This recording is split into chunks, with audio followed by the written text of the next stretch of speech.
گذراندیم. بزرگترین حادثه و شاید تلخترین حادثه‌ای که در کام امت هست رحلت امام بود دیگه. خب در اون جریان خدای متعال عنایت خودش و اراده خودش رو نشان داد.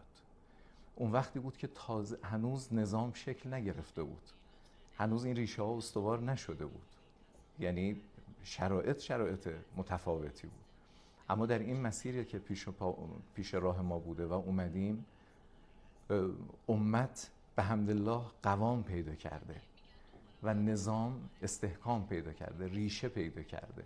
بنابراین به اذن الله و به مدد عنایت یک بار دیگه اون نصرت ویژه خودش رو به ملت شریف ما نشان خواهد داد ان شاء الله الرحمن.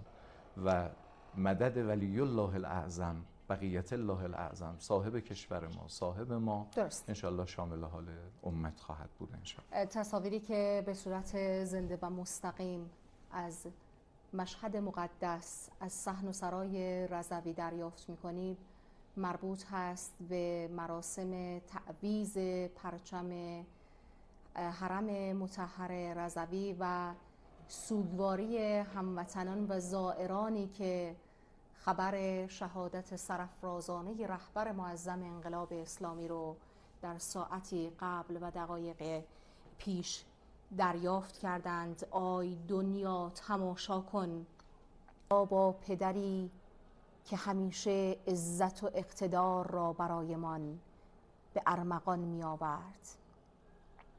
این حکایت آن نادانی است که خواست از گریه و